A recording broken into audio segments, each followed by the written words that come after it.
Yesterday, the 22nd of January, 2025, was a truly historic fork in the road moment for Australian politics.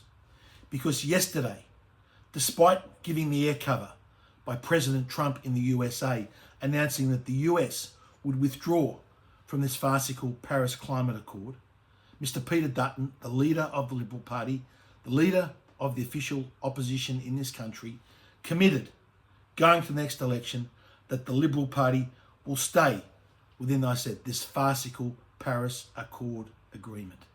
Would you consider withdrawing from Paris? I think we've been pretty firm in our commitment to net zero by 2050, and that's a commitment that we take seriously and that we'll honour. Coalition government remain in the Paris Accord? Yes, we will, and I've said that before. Coalition government remain in the Paris Accord? Yes, we will, and I've said that before. He didn't even take the opportunity. President Trump put the opportunity for Mr. Dutton on a plate. The next item here is the withdrawal from the Paris Climate Treaty.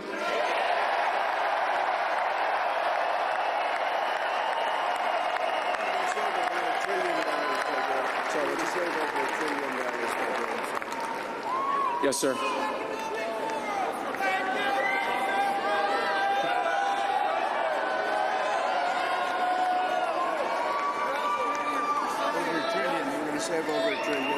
We're going to save over $1 trillion by withdrawing from that treaty.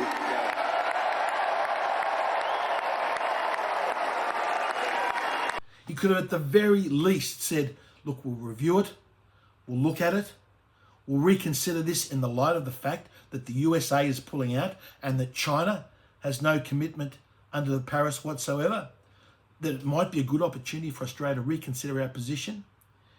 Despite that opportunity being presented to Mr. Dutton on a plate, he could have at the very least said the Liberals are going to look at this and review it and reconsider the Liberal Party position because of the USA pulling out and China building hundreds of coal-fired power stations, that it makes it simply a pointless exercise for Australia to stay within the Paris Agreement. But instead, Mr. Dutton has locked the Liberal Party and the opposition in to staying with that Paris Accord, which is so damaging to Australia.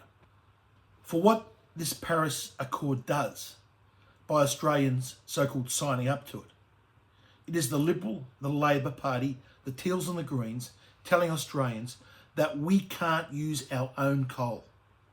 That it's okay to ship Australian coal off to China, for China to use in their coal-fired power stations and to use to build steel for their industries and their armaments and their military.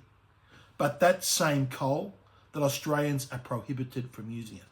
That is what the Paris Accord signing up to it means.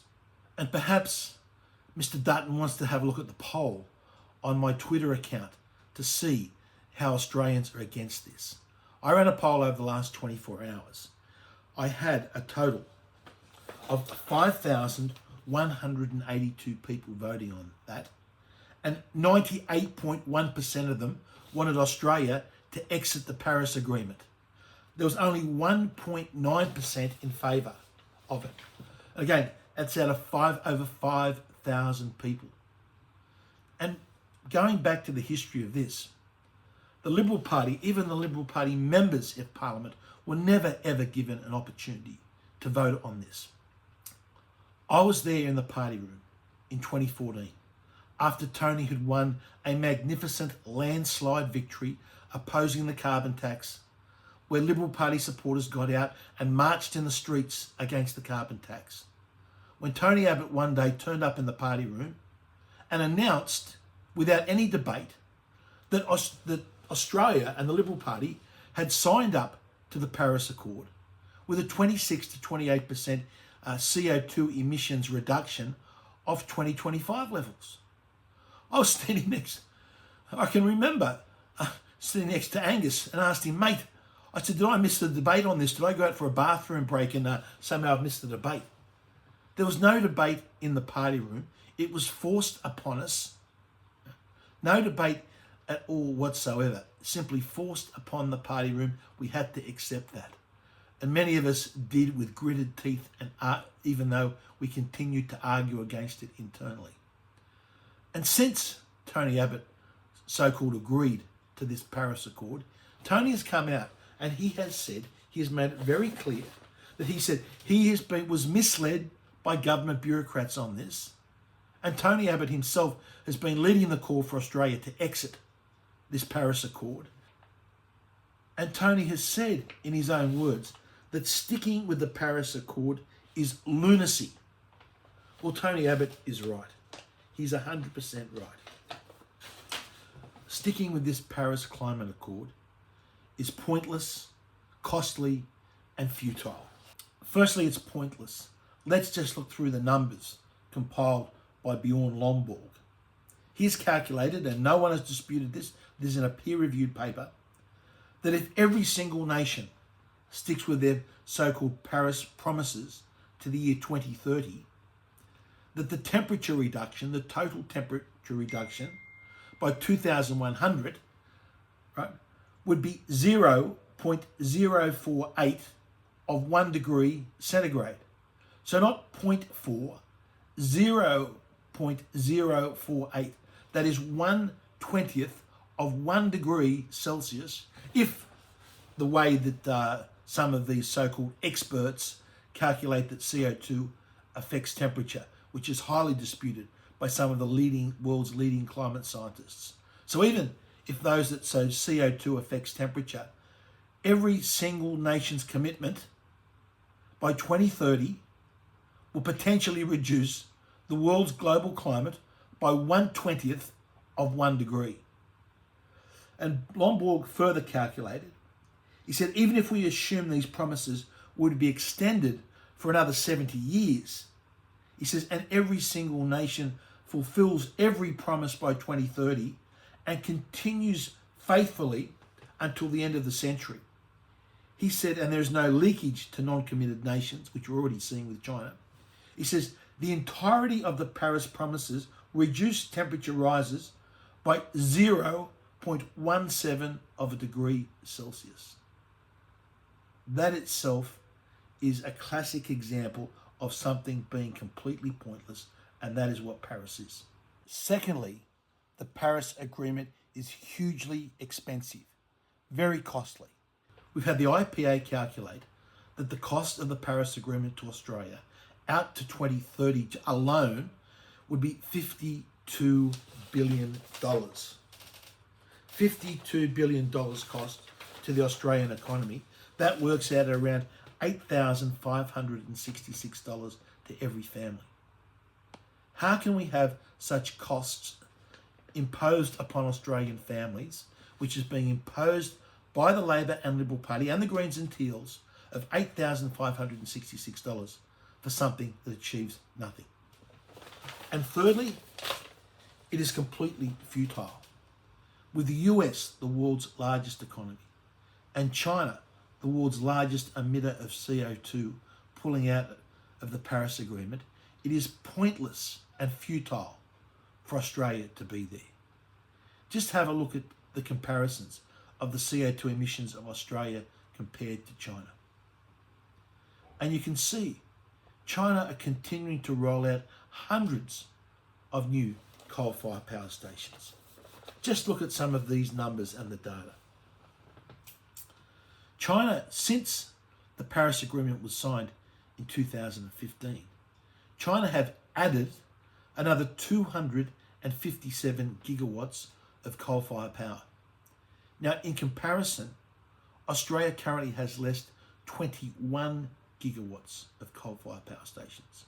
So since everyone signed up to this wonderful Paris Agreement, China has added 12 times what Australia has in coal-fired power stations. And going forward, China currently has 408 gigawatts of new coal-fired power stations under development or under construction. That is 20 times what Australia has and which we are planning to close down. So just think of it. We've got 21 gigawatts, which we are planning to close down in entirety. China already has over 1,000 gigawatts, and they are building another 408, 20 times what we are closing down. We've got the Liberal and Labor Party in this country telling Australia we can't use that coal under our feet to provide low-cost electricity to Australians, to create wealth in this country, but it's okay to ship it over to China, where they're building, I said, hundreds of new coal-fired power stations for the Chinese economy to use. What type of insanity and madness is this?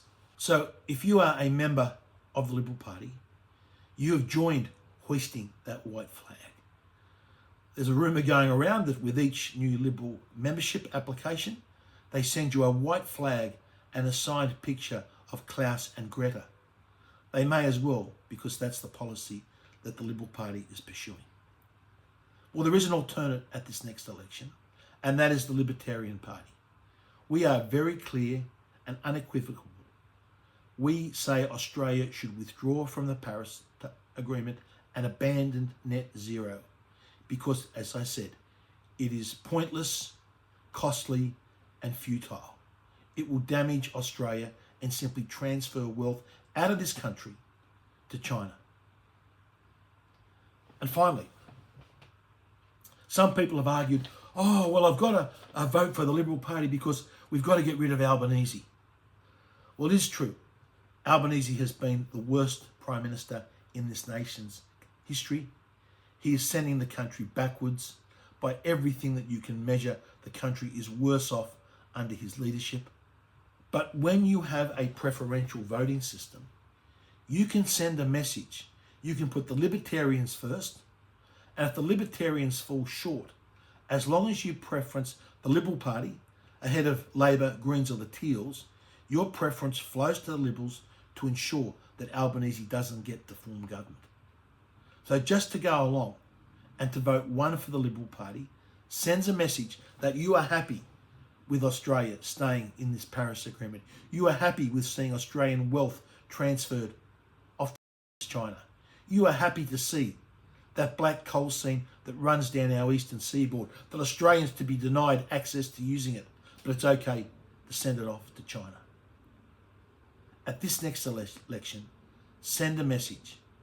Send a message to the Liberals that have hoisted the white flag and vote for the Libertarian Party.